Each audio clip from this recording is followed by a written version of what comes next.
we try to have a series of webinars with known experts in the field. And when I say known experts in the field, also people with practical field experience. So they may have not only theoretical knowledge, but also practical knowledge. And we hope to that they can impart some of their wisdom to us. Side, we can look from all the ideas they share with us, which one we can do in a relatively short time span, and which ones we need more time to think about. So the whole objective is if we can include water in our USPs, and our USPs are really microfinance. That is, of course, sanitation, scale, and sanitation circular economy. Those are really what we are known for. And as you can see, there water is nowhere to be seen. So we are trying to make amends. So what we are looking for is water for drinking water, safe drinking water at point of use. That's 3 liters per day per person, for domestic use and for productive use. So today we start with Colin on the water for productive use. Then we'll of course continue in that, and we have a combination of sanitation circular economy and different water technologies. And we'll also talk later on about water for domestic use, safe drinking water at points of use. And we also would be looking at things like grey water treatment, maybe prevention of salt intrusion, and in the end, our overriding goal is climate. So this is a short outline of the webinars. We need to plan number 2, 3, and 4. Not only the speakers, but also the time, but we would like to do it in a relatively quick succession, so we can take it up as in our planning for the coming period. And those what we cannot take up, we'll do it. We'll plan it for when we make our proposal for the period up to 2035. So we used to say, let's create a global sanitation revolution together. But you can see I now added water, so let's create a global sanitation and water revolution together. With this, let me hand over the floor to Colin. Please feel free in the question and answer session. Anything I think Colin would be very open to answer any of your questions. So please really feel free, feel empowered to ask anything. There are, in my view, no silly questions, and we are here to learn. So I'll be one of the people learning really from Colin, and we are very happy to have him here with us. I stop sharing and hand over for sharing to you, Julie, and then to Colin for his personal introduction, and then the main as being the main speaker of today. Yes, sir. Sure. Thank you. Good morning, everyone, and how very nice to see you. I'm chair of TNE, which is a charity based in the UK, but there is a TNE in Malawi, which is run by all Malawian team and directors. So we are the fundraising and directional arm, and actually who does the work are the people in Malawi. I'm very pleased to see that our in-country director, Isaac Chavura, is listening as well. But we also have, in his usual way, we do have Francis Shaxson, who was the original inspiration. He's a world-renowned soil scientist, now long retired, but it was his suggestion in the beginning where we saw fields with the topsoil being washed down, and during 2002, when there was a lot of starvation in Malawi, and that's where the birth of TNE was back in 2002, and actually started going in about 2005 with prototypes, and it was dealing with some of the major problems in sub-Saharan Africa, and frankly in a whole lot of areas elsewhere in the world, including the Indian subcontinent and the Far East and South America and North America and Australia. So if we go on to the next slide, you'll just see please, Juhi, the next slide. You will see that in red are the problems in sub-Saharan Africa that are making life really difficult for rural farmers. Drought, I'm sure there's no one listening that hasn't suffered from drought.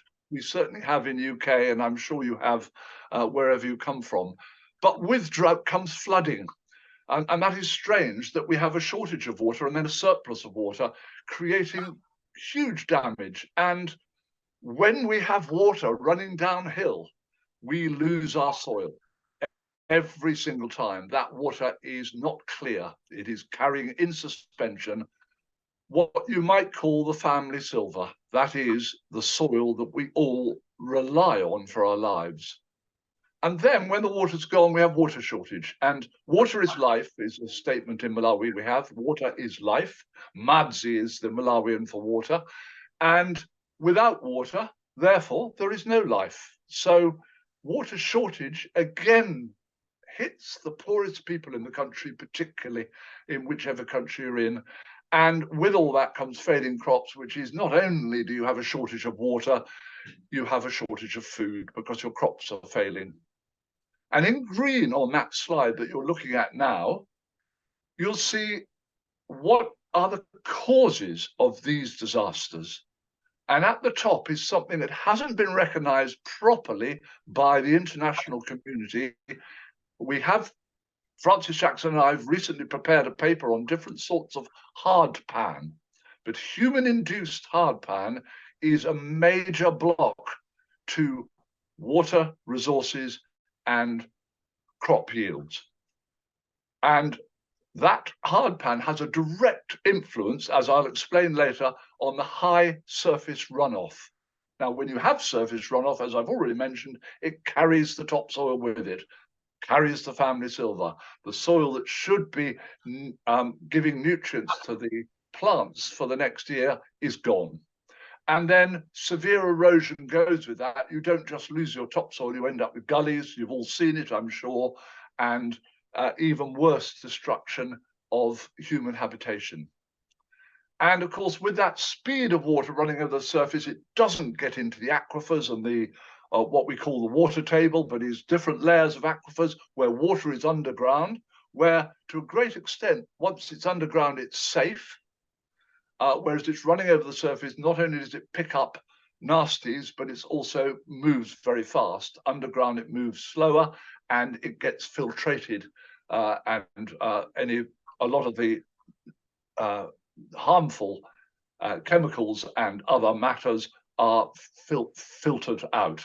And then the loss of fertility, all of that, of course, losing water, losing your topsoil, you're going to lose fertility. So if we go to the next slide, you will see the village on the left hasn't had a flood before. This is a new one. So you can see the color of that water. It's almost like chocolate. That is the family silver going down the drain, literally. But also that village is being wrecked for the first time. Now, why is this for the first time? Why is it that these things are getting better, getting worse, getting heavier, getting more intense? And the reason for that is manifold, but there are two really nasty ones. One is climate change. Climate change means that we're getting our storms are more intense. The amount of water dropped on us is heavier. The strength of the winds is stronger. As the sea warms up to a greater height than it did, it causes huge problems. But there is another insidious little thing happening, which is actually huge, and that is that underneath the soft soil, not very far down, is hard pan. And hard pan will not let water go through it and will not let roots go through it. So you imagine that the water lands on the ground and it goes into the soft soil at the top, which might only be 2 or 3 inches, or it might be 6 inches deep, and it hits that hard pan, and then it can't go through, so it slides downhill. And when it slides downhill, it takes the soil with it. And then when the aftermath is the right-hand picture there, and that is siltation. That was a field of maize. They will get no crop from that maize this year, as you can see. So how do we limit this damage? Where do we go? If we go to the next slide, you will see an appalling situation in Zomba, that's central Malawi. It was taken some years ago, that picture, by Francis Shackson, showing the issue. There you see the hard pan exposed, quite clear. You can see the miserable amount of soil that was sitting upon it. Worse still, you can see even more miserable maize plants that clearly aren't going to produce any seed and therefore any food. And where that water has hit the hard pan, it's not just flowed downhill, it's taken the soil and the plants with it.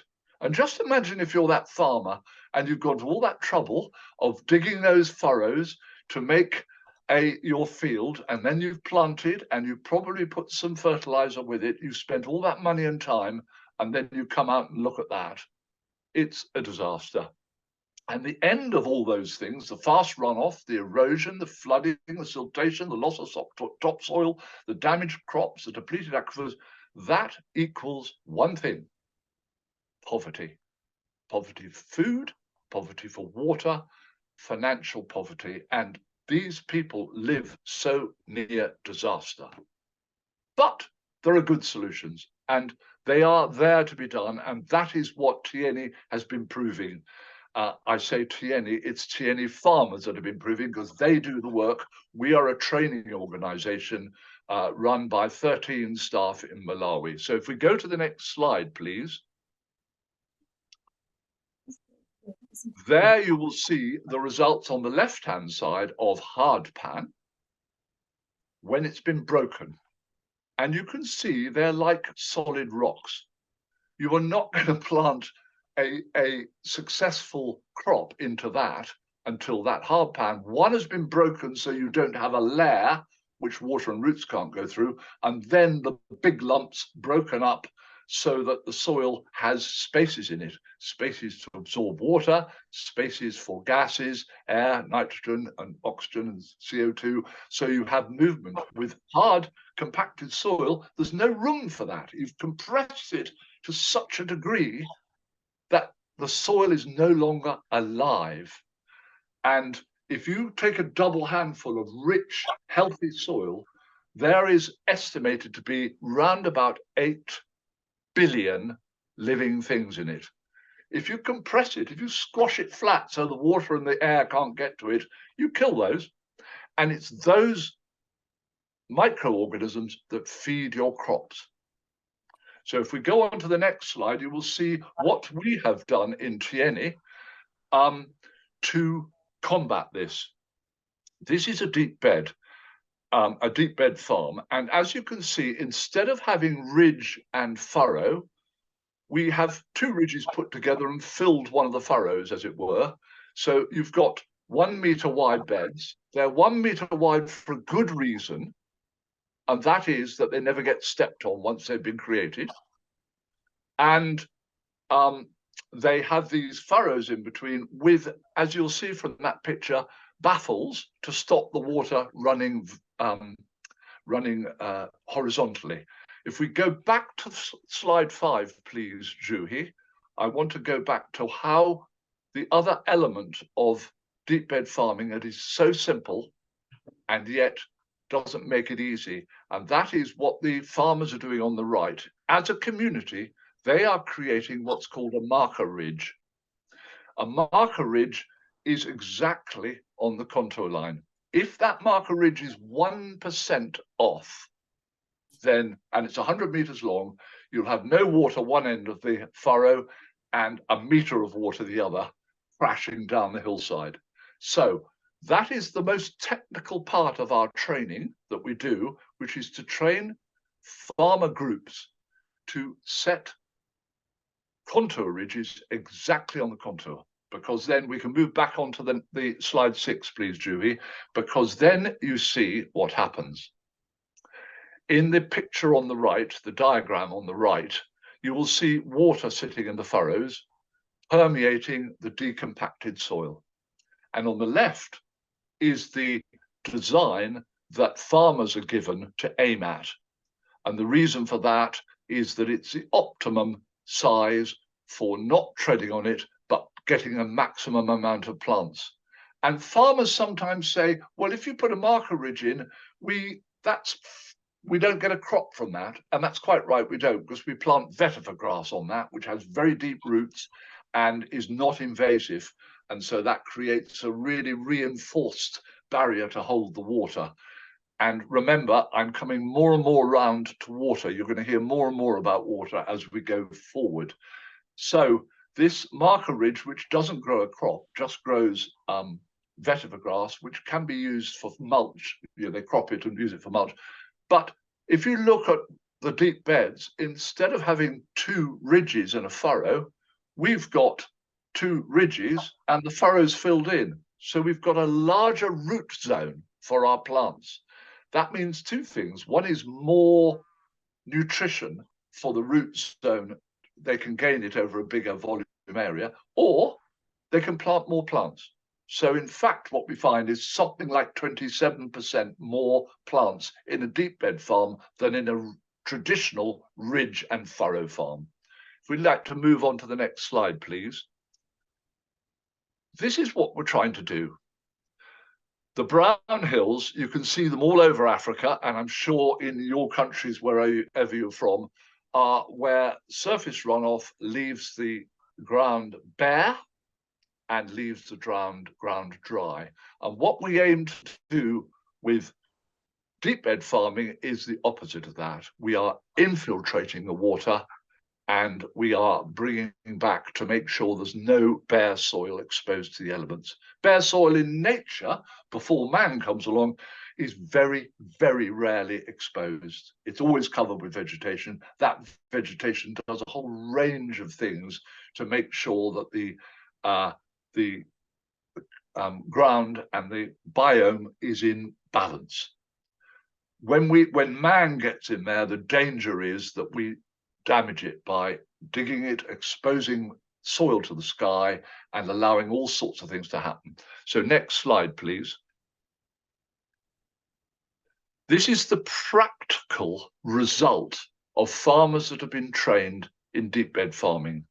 They're magnificent pictures. You'll see there's mulch on the right one. There's not enough mulch on the left one, in my view, but that was from 2 or 3 years ago. They've had a heavy bout of rain, about 4 inches of rain in as many hours. And these deep bed farms catch all the water that lands. And if you look on the picture on the left and look carefully at the puddles, you will see that water has already gone down by 2 or 3 inches. All that water's gone into the subsoil. And this is where deep bed farming inadvertently has scored a major hit. And that is, we were aiming at good crops. That's the whole aim, was good crops. We didn't want people, and our team out in Malawi did not want farmers going hungry, farmer families going hungry. What we didn't realize was that we have actually created a wonderful water catchment system. And when you think about it, if you're going to catch water in a catchment, the place to start is at the top, where the water first starts to run downhill. And that very often is the poorest and most remote of our farmers.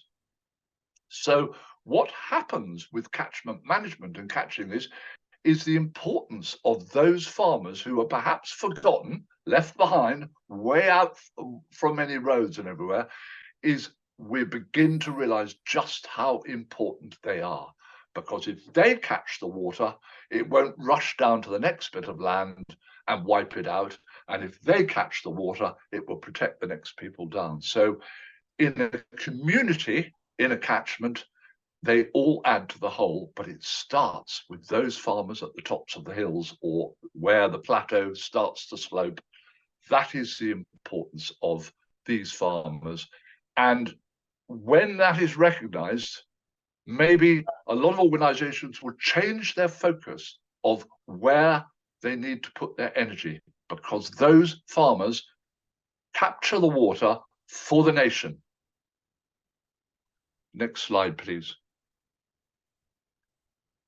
And here are two more. This is in two other areas. I put this in because the left-hand one is beautifully mulched with grasses and crop residues. But you can see there's a lot of water there, and it's held, and it's still raining. You can see the drops of rain still landing. But I spoke to Eddie, whose farm that is, after he had very heavy rain, and he said he did not lose a drop over the surface. All of it went into the subsoil. So that's a really good example. On the right, I show that picture. I just want to show you the color of that water. If that water had flowed downhill, that lovely caramel chocolate colored water would have also flowed downhill with all the resultant damage of soil loss. 29 tons of soil is lost from every hectare every year in Malawi. And that's from the FAO in 1999 and 2014. 29 tons every hectare every year. This stops that pretty much dead. So guess what? The farmers love it. Let's go to the next slide, and I want to show you something a bit more technical. Now, don't look at the size of the pictures. That can put you off. What we have is a root zone on the left-hand side for traditional farming, and there's a hard pan underneath that.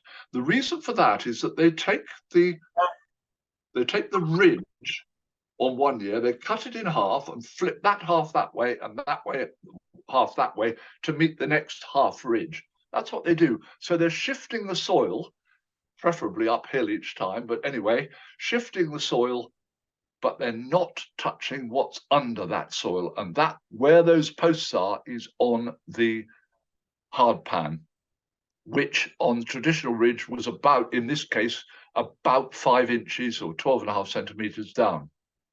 With the deep bed farm, where they'd already broken the hard pan, that deep bed farm, those roots had much more. We break it down to about 30 centimeters or 1 foot deep.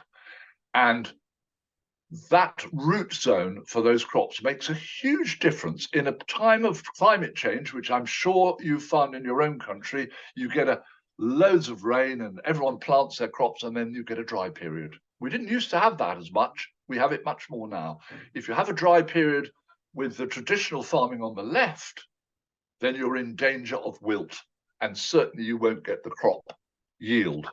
If you go on the right-hand side, much deeper, much better crops, as you will see from a later picture just coming. Could I have the next slide, please? So this slide, same farmer in each case, there are two different farmers, but they planted at the same time, partly deep bed farming and partly traditional farming. And I don't need you to say very much as to which farm you'd prefer. So you look at the color of those leaves, and that if you know anything about farming, you would say the leaves on the right are doing photosynthesis beautifully, dark green, healthy. And on the left-hand side, you'd say they're quite sickly. And there's lots of reasons for that. It's not just shortage of water, because if you look again on the left-hand side picture, you will see that underneath the maize, there's a whole lot of leaves there. They're pumpkins. And they're not grown to eat the pumpkins, which we eat in the UK a lot, and over in America, lots of other places. They do eat the leaves, but actually that is a cover crop. That is so that any drop of rain flying down from 3,000 feet up doesn't hit bare soil between the maize stalks. And secondly, that ground cover stops so much evaporation from the soil. It protects the soil, and it keeps the soil down in temperature. And also it's healthy for the soil because the roots are doing all sorts of things in that soil to make it healthy. So on the right-hand side, again, it's not pumpkin they've got underneath the dark green maize. I'm not quite sure what it is. It might even be some pigeon peas and a few other things there. But once again, look at the color. And anyone who knows anything about nature and crops will tell you that that yellow is a very unhealthy sign. Now, also, when a crop is not very healthy, it is much more susceptible to pests, much more susceptible. And the reason is that the photosynthesis is not creating complex enough chemicals. They're very easy to digest and therefore very attractive to a number of insects. So if we go on to the next slide. So what happened was we came across Smart Center, and Henk Hulslag will be talking to you shortly about, and we were really impressed with the fact that Smart Centers train local entrepreneurs to do business in rural areas for needs in those rural areas. And the one we were most interested in initially, and still are, is the hand-drilled wells. The story about water in deep bed farming communities that we've done is we find that very often there are village wells which have been put in, and they're very effective, but they might be 1 or 2 kilometers walk.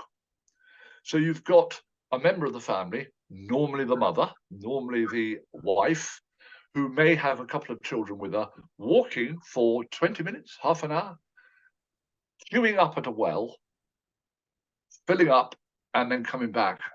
And maybe having to do that twice a day, if only doing it once a day, a really limited amount of water for living, cooking, drinking, washing. And it's so valuable, that water resource, that it's worth walking. They lose an hour or maybe up to 2 hours a day just getting water. So the idea is, why not get a domestic pump to take water by the house? And this has been tested, and Henk will be talking about that, tested in other countries, and the families become richer overnight, because suddenly that time taken for 1, 2, or 3 members of the family to go and get water and get back, they don't have to do it. They got water on tap, as it were, their own supply of water, which means that they can spend that time doing other things. And they certainly won't be lying down saying, I don't have to work anymore, because humans aren't like that. We're very creative. So they become richer overnight. They tend to help their neighbors, either by giving them water or asking for a small donation towards maintenance. And these pumps are made with local parts in the local villages and towns. So you don't have to, if it breaks down, you don't have to take a long journey to Lilongwe or Mzuzu to do that. That's the joy of it. And that's why it's been so successful in many countries, not just in Africa, but in South America. So what we found was that inadvertently, deep bed farming captures water, captures it very effectively, captures it where no one else seems to be capturing it at all, puts it into the ground so that it's available to be taken out for livelihood improvement. So when we come to the end of our thinking about what deep bed farming does or contributes to, it contributes to about 11 of the United Nations SDGs. It actually hits on the button 3 of them, and I think you could probably work out which those are, but it actually has a direct effect on 11 SDGs. So we were delighted to find that came partly by chance, partly by working with prototypes, working on Francis Shaxton's original introduction and John Crossley's development of deep bed farming. And it's developed, and then since Isaac has been with Godfrey and Chance in Malawi running the operation, they have been able to add elements to it, having talked to farmers, because this is a very collaborative method of training. We're not there to tell farmers what to do. We'll never train a farmer if they haven't asked to be trained first. That is one of our core strengths. Next slide, please. Okay, so I just thought you should see some survey results. There are quite a few more that have come in are coming in this year. But in Mzini, that's an area in northern Malawi. We looked at the profitability of traditional farming and DBF. And to get to a profit level, we have to put in labor cost. So the interesting thing about labor cost is that for a smallholder farmer moving his ridges and furrows, like I explained earlier, they move about 600 to 650 tons of soil per hectare per year to do that.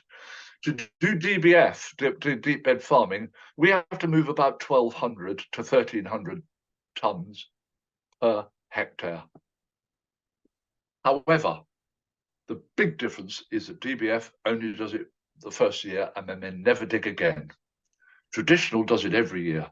So over a 5-year period, the annual profitability of DBF is at $553 per hectare, and in traditional is 76. I mean, it's like no comparison really. So no wonder farmers grab it. And then in Mazimba, we looked at the average yield increase, and as you can see, 146, that's nearly 2.5 times in the first year. What farmer isn't going to grab hold of that? So much so that some of them have even been saying this has got to be witchcraft. It can't be this good. Of course, it's been proved it's not witchcraft. It is actually very good soil husbandry. And in Mulanje, at the moment, the traditional yield for maize in the country is somewhere between 2 and 2.5 tons per hectare. But in Mulanje last year, we got well over 6 tons per hectare, 3 times the national average. So, and you can understand that's why in 2012 we only had 38 farmers, and now we've got certainly more than 30,000 adopting farmers. Some have been trained directly by us, and some have been trained by our lead farmers, and others who have adopted it by talking to their neighbours. Next slide, please. So, I've already said about the number of adopters. The big thing is that the Malawi government carried out research on our methodology for 3 years, and it came out as the best performer of those tested by the government, and so it's formally adopted. We are training government officers as they request it, and their job, those government officers, is to guide farmers into the best methods of farming. One other thing that's really important about this is we find, although we don't tell farmers not to use chemical fertilizers, they're very expensive, and they find that making compost and mulching and using cover crops, they phase it out. So the profitability goes up for that reason as well, because it's costing them less, because they're not buying expensive fertilizer. So we plan to scale this to 1 million farmers ourselves, but the really important job we have is to train other organizations to carry out this methodology, because it is simple. It may not be easy, but it is simple. It is common sense. Stop water running downhill, get it to go in the ground where it should be, and then resource that water as needed. To that effect, we have been approached by 2 large organizations. One is in northern Malawi, is a major water producer, and the other is SIWI, the Stockholm International Water Institute. And as you'll see on that slide, you'll see that we are very much a part of both of those, because they have seen that deep bed farming does what they need it to do, which is to manage the catchment. So all I would say is, don't ever forget that farmers are soil managers, but they are also water managers, and they should be treated with that respect necessary to get our nations working to their best capacity. Thank you very much.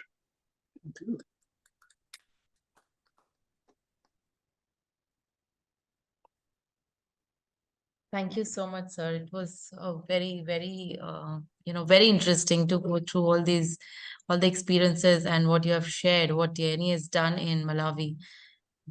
So we move now to the question and answer session. If there are any questions for Mr. Colin, please go ahead. I can still keep sharing the slide so that, it helps in Q&A.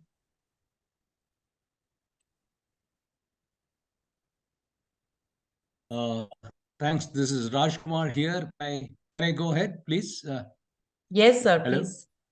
Can you hear me? Okay, thanks. Yes. That was a very great presentation, Mr. Adrian, and I have been involved in watershed programs from 1996.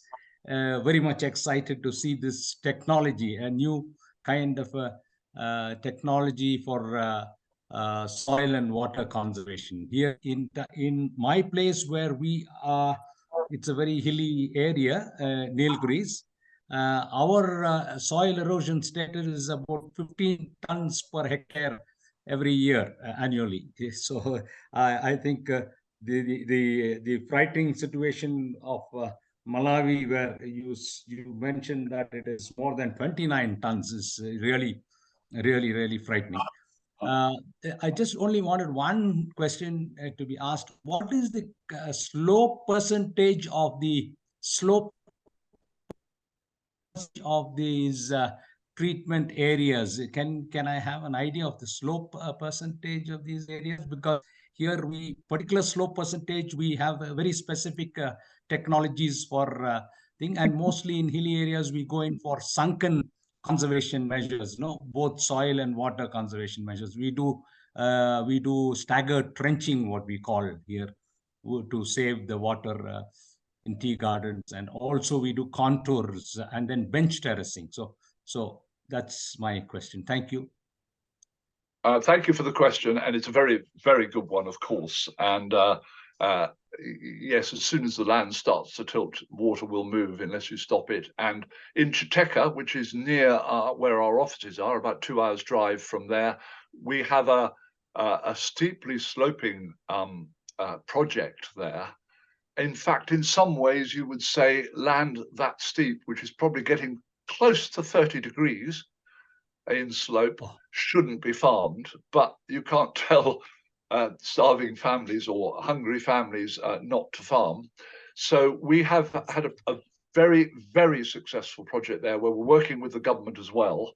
And we've used the same principles of deep bed farming, but we've had to build in swales and check dams, which are deep trenches to ensure that water running downhill doesn't overflow, and that when a trench becomes full, that it is allowed to seep and permeate and not cause a gully down the hill. I suspect that's very similar to what you're doing there. We call them swales, or in Malawi they pronounce it swales, which are deep contour trenches. The beds, very often we tend to work again. We tend not to do terraces, and the experience we've had in the past is that with a cut and fill terrace, the outer edge you can lose that outer edge if you don't build a decent wall or something to stop that soil that's been moved from running downhill. So we tend to put our beds on the slope as well, with obviously good catchment top and bottom, so there's no water flowing through it, rather than trying to make the beds level and ending up with a cliff at the end of the bed. Does that answer that question well enough for you? Thank you. I'm amazed to see that it's more than 30% slope. Here we got 33% slope, where we also say that farmers should go more for perennial crops than for annual cropping. So that's really good. But 30% slope with this technology, it is looking good, because we could replicate this in our area, especially because we are practicing staggered trenching. So this kind of thing can really be helpful.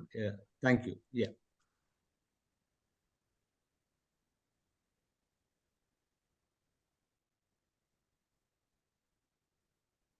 Thank you, Rajkumar sir. Anybody else, please, you can just go on. Anybody, you can unmute yourself and go on. I think there is a chat also that we have. Okay, Hank, I think, has got a question. Maybe you can unmute yourself also, Hank, and say and speak and ask the question. Or his question is, so deep bed farming has success. What are the main bottlenecks to scale up? Yeah, that's the question. Yeah. Okay.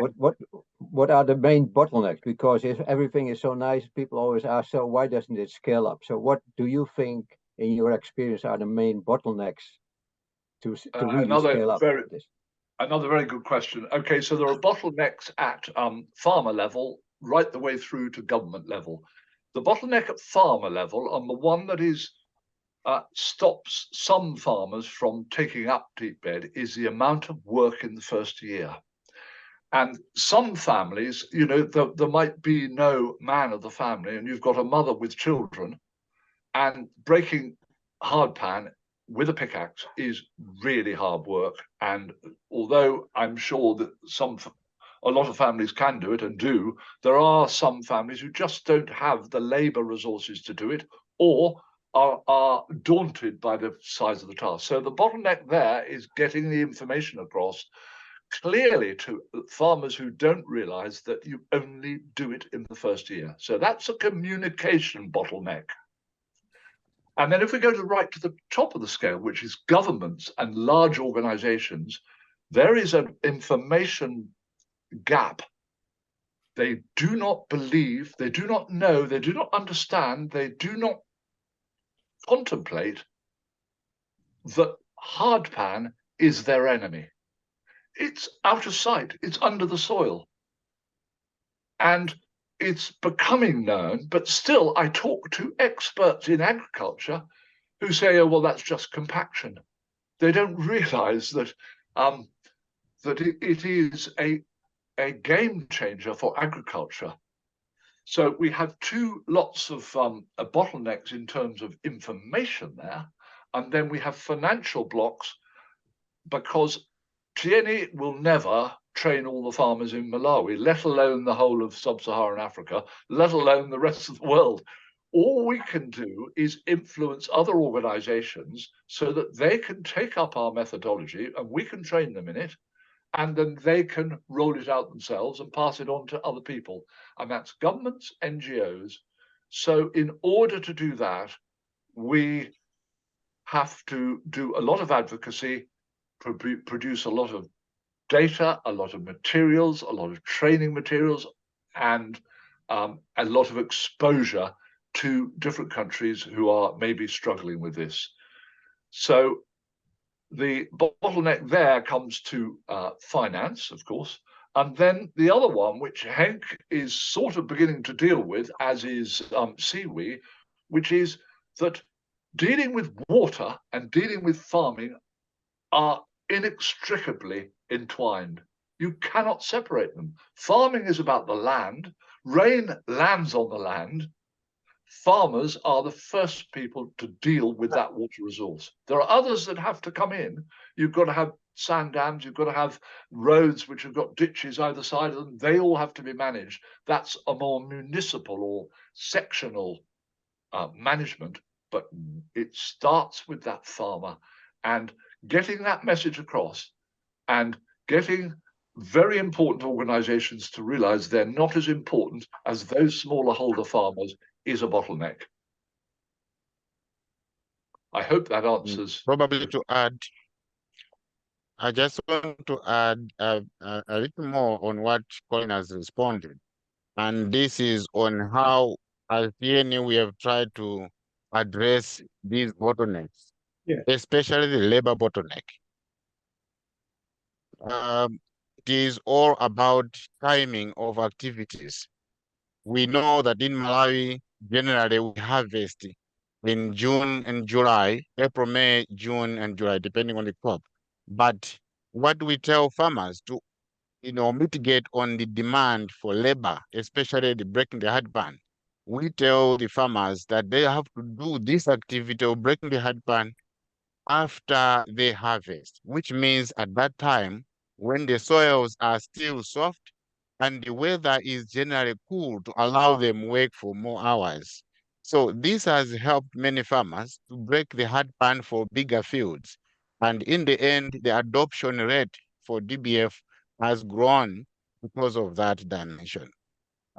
Secondly, we are also innovatively piloting another project where we would like to introduce solar-powered tractors. These are small tractors that are run by powering them through solar energy. And this too is targeting the same bottleneck of labor in such a way that farmers will soon begin breaking the hard pan mechanically. And that will also enhance adoption of deep-bed farming.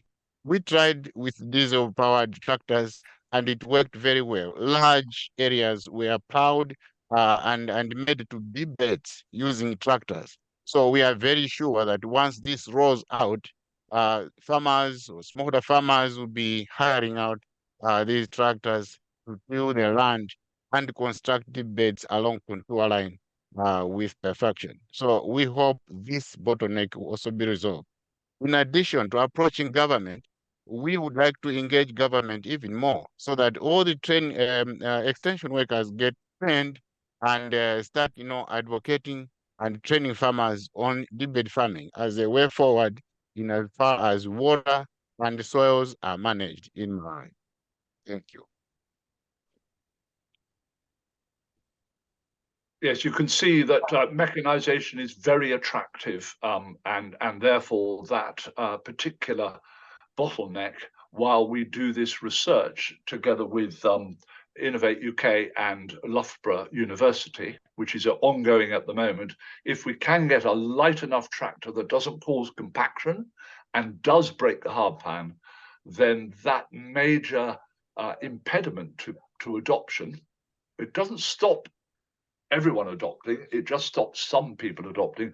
We get that over. The other thing is that tractor, you don't have to buy a tractor because once you've broken your hard pan, that's it. You don't have to do it again. So the idea of a tractor moving from village to village means that the capital cost is reduced from the thought of having each farmer owning a tractor, which would be not possible.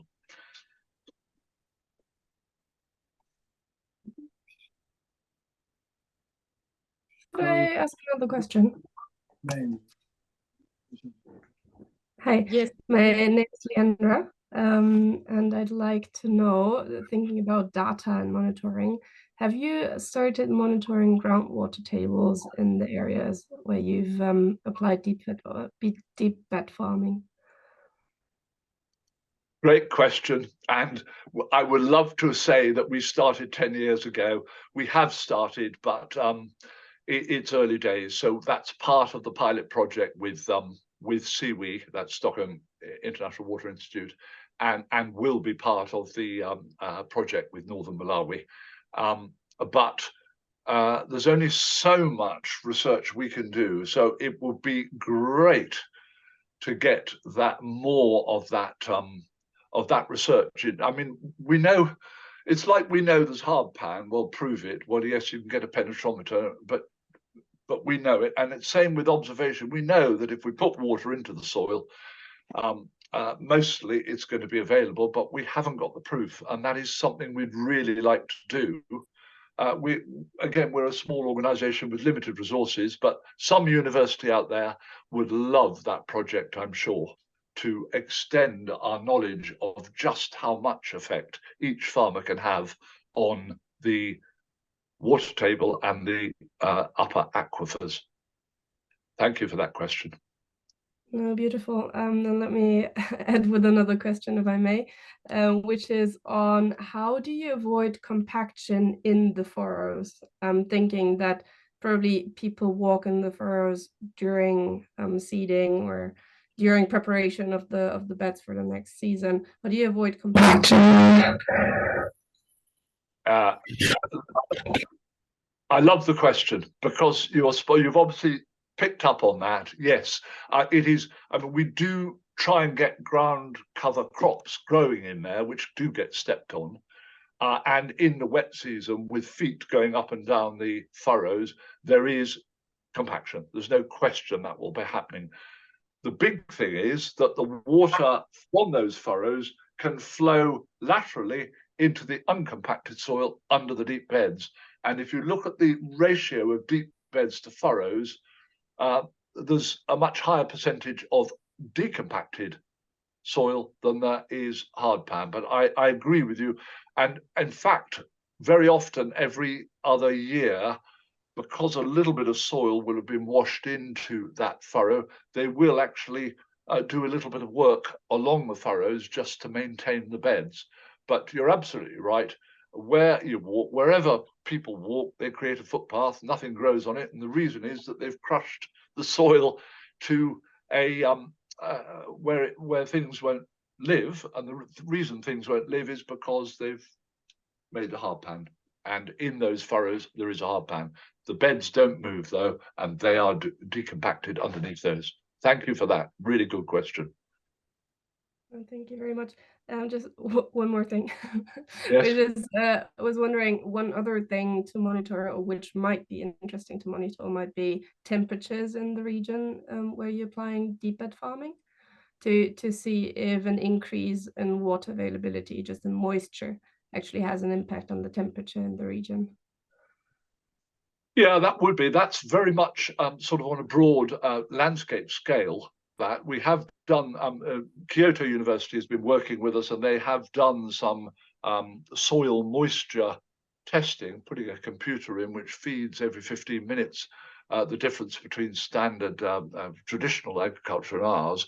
But you're talking about something much on a much broader scale, which is that if you're putting water into the subsoil and you're getting a better biome, does that change the air temperature effectively of that area? I guess I think microclimate management would be very, very interesting, and again, great research there.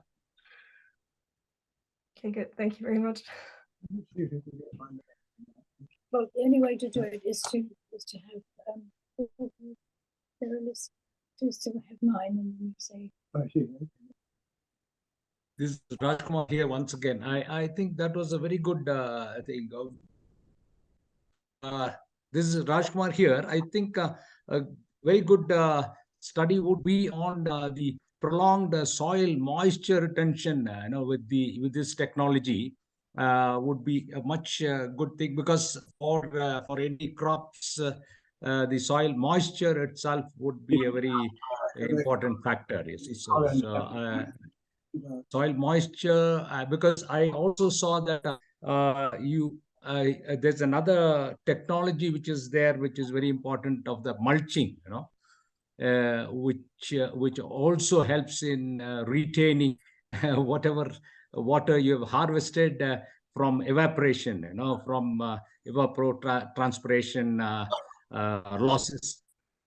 So more of soil moisture retention before and after with our technology there will be very nice. Yes, I haven't. Thank you very much for that. I haven't really explained all the elements that deep bed farming. I've concentrated on water and that, but of course there are key components which are companion planting. Not too much monocropping is really important. We don't have too much monocropping.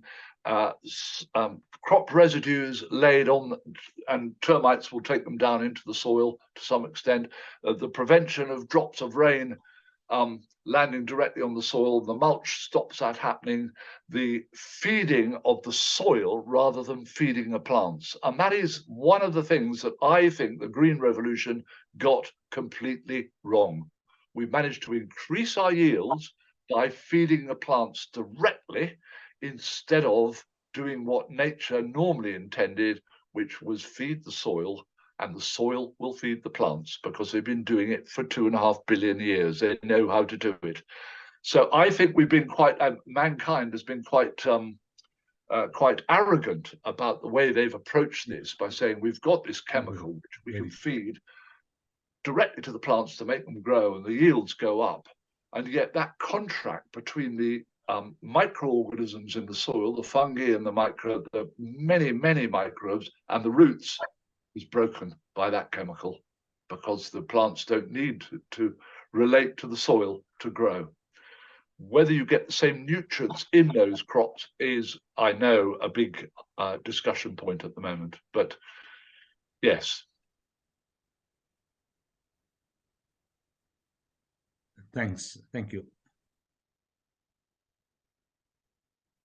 Okay, so on the chats we have Mr. Rainer Wildman, who says that temperatures would be a nice link to the microclimate management work of Meta, and he also shared a link. Can you please unmute yourself and explain what is this? What is this link that you have shared? Yes, sure. Yeah, so I work myself. I work with Meta, but the Smart Center work is also very much part of it. Besides the Smart Center work, we also have a theme which we call local climate management. And basically it's all looking at maybe the scale of 1 kilometer or even smaller, and how you can influence the temperature in that area, and also how you can monitor the temperature changes. And we actually also published a small book on it. I think managing the microclimate, which I can also share. But I just thought it was a nice link to the question of Leandra, because I think temperature, besides, has a lot of effect on plant growth. Normally, higher temperature, of course, is better, but also it really increases the evapotranspiration, which is not always what you would want to take place. So, yeah, that's why I thought of sharing it.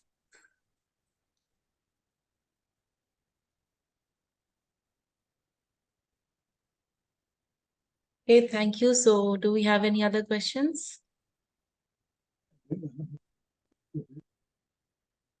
Let me put a question forward. We have a lot of people who have been working in microfinance. I could see Abhishek is there, Wahida is there, Majiru is there, Abhijit is there, Sarab is there. Do you foresee, and ask the question, maybe you can then address whatever is needed to Colin, but do you see any scope for this deep bed farming, microfinance to self-help groups with communities? Do you foresee anything in that line of business?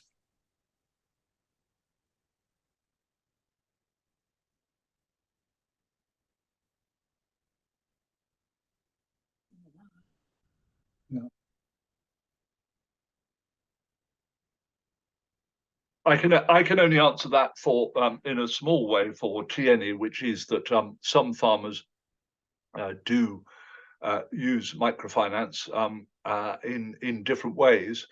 We don't organize that, and in fact we looked at doing that at one stage, but we felt we had a different type of relationship with our farmers, and we didn't want to be an organization that had to collect money from farmers.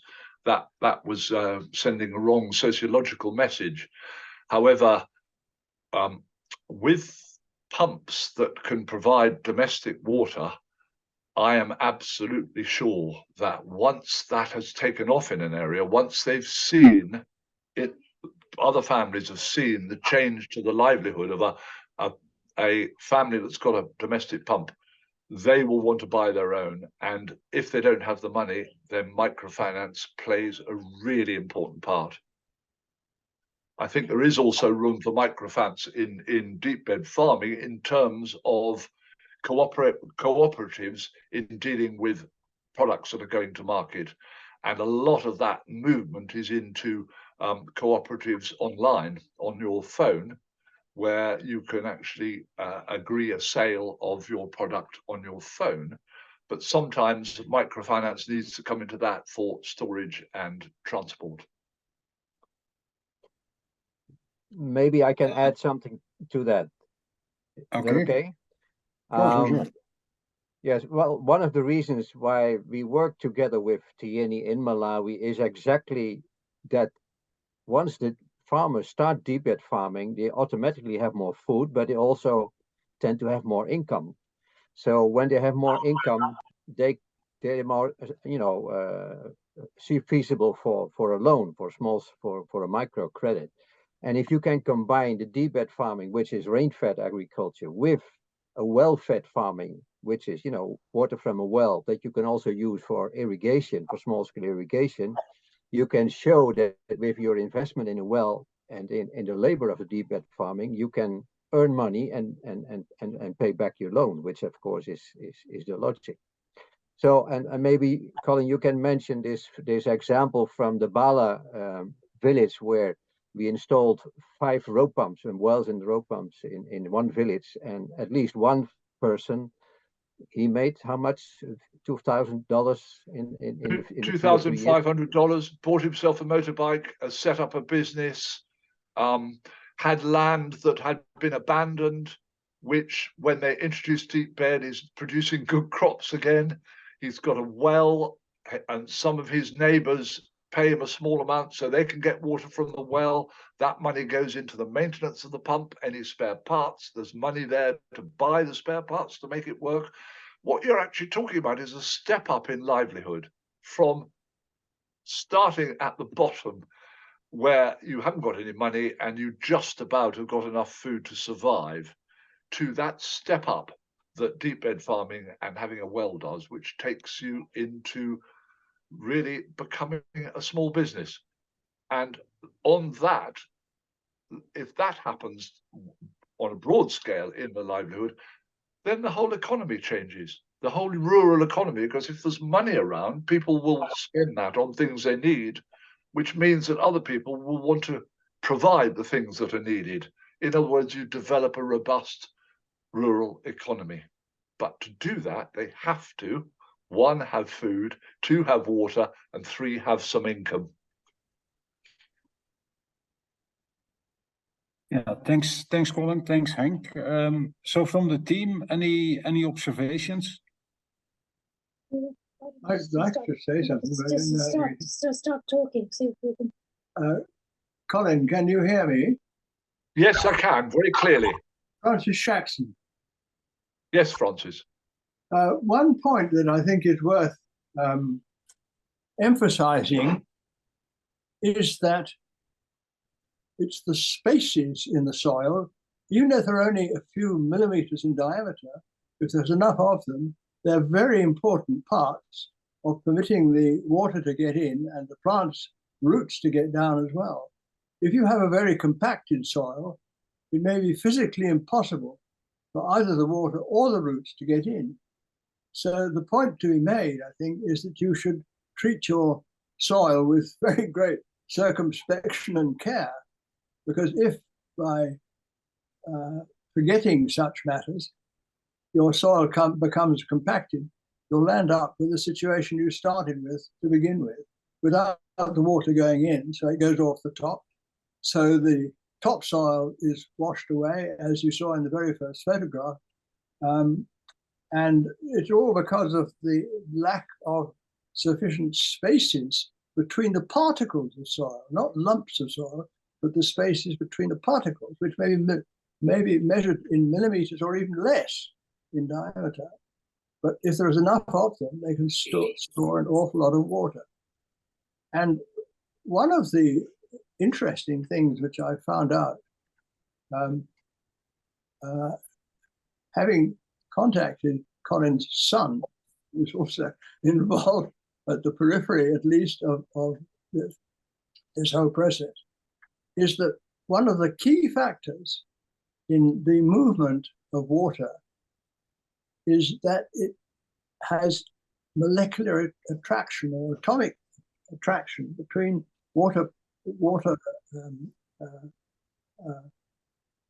hydrogen and oxygen as components. And if you squash that space out of existence, you have greater impermeability and you're back to square one. Do I make myself clear enough? You make yourself very clear, Francis, and it's absolutely right that compaction should be seen as the removal of spaces in the soil, and it's those spaces that contain the water. Up to 50% by volume of soil can be water, but not if it's compacted. Yes. Thank you, Francis. And may I say that his research for the FAO in Malawi in 1999 identified that hard pan was actually quite widespread, even though it wasn't much talked about then. Thank you, Francis. I won't carry on because I'll go on forever, as Colin knows. So I will shut up, but I'll be very interested to answer any questions that other people have, maybe forwarding them through Colin. So on other occasions, you can follow up on this. Thank you, Francis. Much appreciated.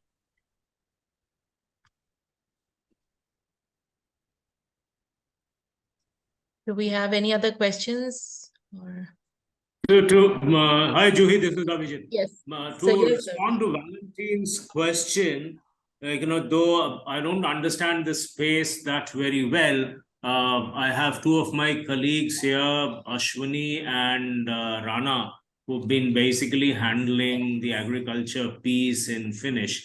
But the relationship or the opportunity that I see here is that there are large tracts in the country, particularly in Maharashtra, some of these states like Maharashtra, then Karnataka, also parts of Uttar Pradesh, wherein we have this hard pan soil, and cultivating such soil is it's very difficult and counterproductive for the farmers, and they are looking at alternate means. So if DBF can help to improve the soil and make it cultivable, that is where microfinance can definitely create magic by providing and looking at on the input side. As I heard Henk say, that it could be in terms of creating water infrastructure, but also directly in terms of agri inputs. So that kind of a relationship exists, and it can be possible to build on it. Thank you.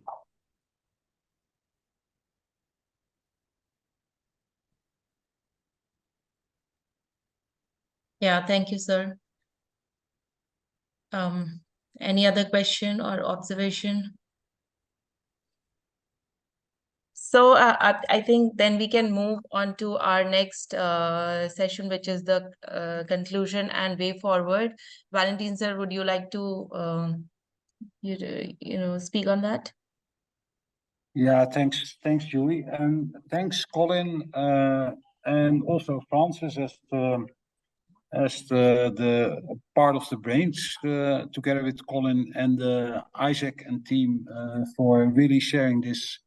I think, for me, a brilliant presentation and really very nice work you've done. And also saying things, completely, I wouldn't say opposite common knowledge, but what you're saying is not being very often said. And saying things like farmers are soil and water managers, that's a primary, of course, they have to get some yields and make some money. But seeing farmers as also soil and water managers, I think it's a very valuable insight. As a sanitation person, that hard pen very much appeals to me, because when we talk about sanitation, we talk about what we don't see. Whatever is below the ground is in sanitation the big challenge. People look at a toilet and they see the superstructure. What we are interested in is the substructure. So in that way, I see a very clear link between sanitation and the hard pen. And the whole idea of this first session is to see how we can work, expand our work in water. And for many of us, when we talk about water in the sanitation sphere, we talk about safe water. And I think the sort of insight you're sharing, Colin, is no, we talk also about water in productive use, and we talk about water harvesting, both. And if you do water harvesting, you have productive use. And I think this is also a bridge to what Henk will talk about in the teaser for the next session. So really conserving water, harvesting water, not let it go to waste with all the detrimental effects, I think that's really been a great insight. And what I really like about it, Colin, it's very practical. You've done it. And like any practitioner, you are short of data. We are practitioners ourselves. We are also short of data, but it's something we're trying to work together.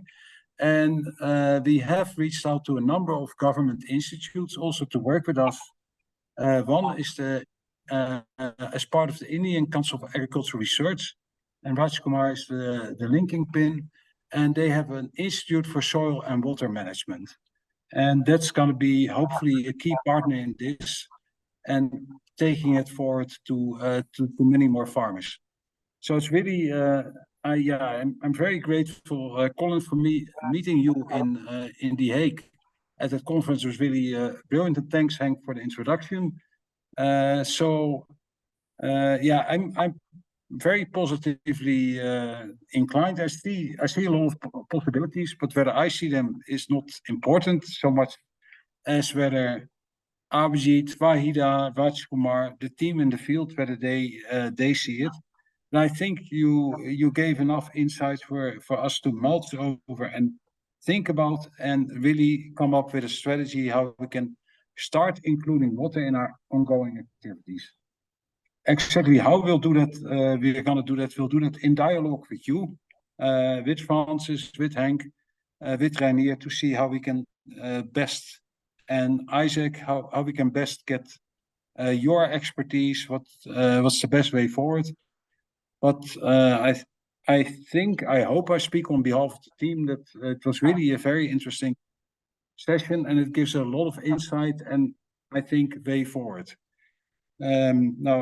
Now this is not the end of it, because now we are going to have more webinars, and at the end of the webinar we make a sort of an I don't know, Dewey, a booklet or something, and from there we'll see which one we implement, and then we'll be setting up some sort of community, and we will definitely work on data, because we know data is important. Data is going to drive a lot of things, and having noticed that we need to include it, we'll definitely include it. Although it's not our main forte, as I already mentioned, but we'll definitely work on it. So, Colin, I'm really very grateful to you for this excellent presentation. Thank you very much. Thank you. Thank you, Valentin. And please, if anyone wants to go on our website, there's a lot more data there. There's a lot more surveys there, and there's videos of direct conversations with farmers. It's www.tieni.org. Thank you.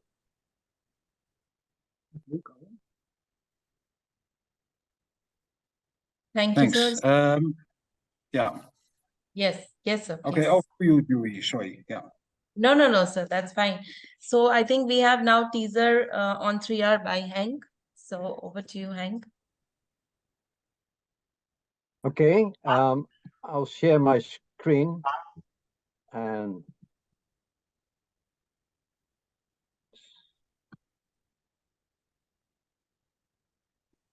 can you see my screen now? Yes. Yes. Yeah, okay. So the logic of this is a teaser, so to attract you and become curious about the next webinar on this topic. So I will add on to the presentation of Colin with the logic of water for agriculture with deep bed farming combined with household level technology, so household water systems. And I don't need to tell you the challenges, the number of people without basic service, which is the indicator for SDG 6. There is many millions in India. There's even more in Africa that do not have basic service, which means a water source within 30 minutes walking. And the climate change is not helping, of course. So let's focus on the opportunities. In most areas where people live, there is more than 200 millimeters of rain per year. And you can store that rain as much as possible. And of course, the best and the cheapest option is to store it in the ground, because then you can use it for both the agriculture, as Colin explained, but also for domestic use. And when you have a well, you can also use it for small scale irrigation in the dry season. So that will give you year-round income and food. And of course, the big challenge is there, the technology, make it affordable also for the smaller farmers. The bigger farmers often have funds, but the smaller farmers, that's where the challenge is. And on storage, there is larger communal systems like half-moon bunds, like green roads for water, like spade irrigation, that are normally bigger and larger systems, larger projects. But on the household level, there's also storage, low-cost storage options, which will I explain in the next webinar. So there's a range of technologies like plastic tanks and plastic liners, wire brick cement tanks, underground tanks, tube recharge, deep bed farming.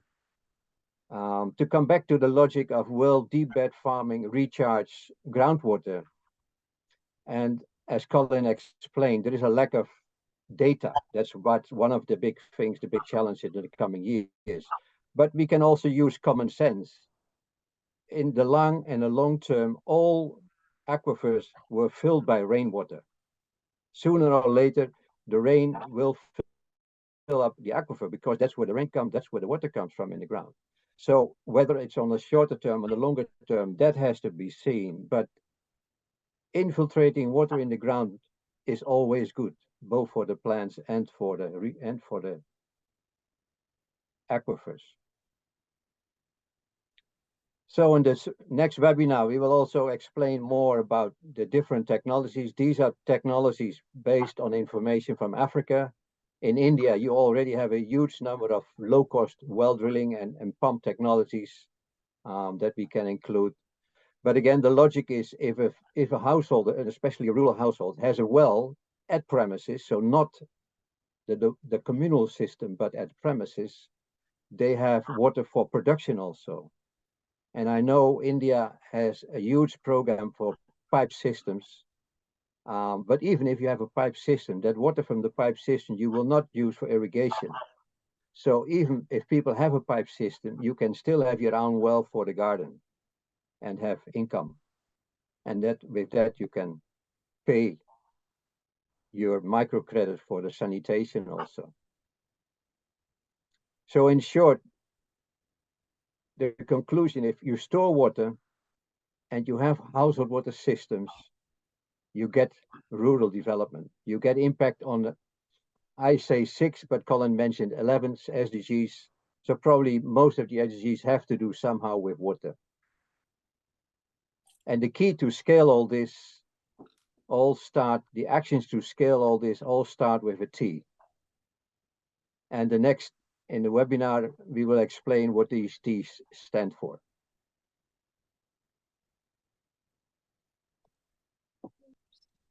And this is, if you want to read already something about this approach, the SMART approach, you can go to the website of the Smart Center Group and about how smart centers work in mainly Africa. There's no smart centers in Asia, but most of them are in Africa at the moment. So this is the short teaser. If there is questions already, let me know. If not, we save the questions for the next time and we can discuss more. Thank you. Yeah. Thank you. Thank you, Hank. Is there any question? Thank you for your interesting presentation. We will definitely be curious to know what are the next T's coming up in the next webinar series. And I also really like the phrase that simple is not easy. That's so true. So I think, so do we have any other questions? On the chat, there is this, Mr. Colin has shared the website of TNE. So if anybody of you want, you can, go to that. And also we have one link shared by Nuria. She says that it is also a similar kind of project. Nuria, would you like to speak on it a little, maybe? Yeah, thanks, Julie. I think well, it is one of the projects I have been working on a long time ago, but this program has been developed by Wageningen University, actually ISRIC, which is a soil institute. It's quite similar if you talk about water storage, but also the link. And I think it will be interesting if, of course, Professor Colling would have to look at it. Maybe there will be a link with these two projects, because it's more at a higher level in terms of the project work within a water catchment area, so quite bigger than only at local farmers level. But the idea is also how to make sure that water is indeed storage, but also the link with the financial part. The program of the project called the Green Water Credit. So how to deal with the green water and how we make sure that the investments done by the farmer also to prevent any let's say impact in terms of losing the soil and impacting also the other area where the water is storage. There's the link with the financial part. So I thought it will be an interesting one to look at, and maybe we can also ask the colleagues where I have been working on that project to maybe be part of the next webinar and see if there is any link that maybe can be done in terms of learnings between this kind of projects. Yeah, thank you very much, Nuria. Sure, I think it's a good idea. We can invite people who are working on those other projects as well. And so what I'll do is I'll share with everybody all these links and also the website of TNE. And if Henk, I don't think I have your presentation, but I definitely have presentation of Mr. Collins. So if you are, if you allow, maybe we can share it with this closed group through email. Yeah. Yes, I will send it. I will send it again to you. Yeah. Yeah, sure. Thank you. Yeah, so thank you, everybody. And any other passing thought or any other message by anyone, I would be happy to hear. Otherwise, thank you, everyone, for joining this. And we will please stay in touch, and we'll be letting you know when we are doing the second, third, and fourth webinar in this series. So thank you very much, everyone. Yeah, thanks, Joey. Thanks, Henk. Sorry, I was disconnected, so I missed your entire teaser, Henk, but I got the sorry for that. I just got back into the system. But thanks, everyone, for joining, and to be continued, as Joey said.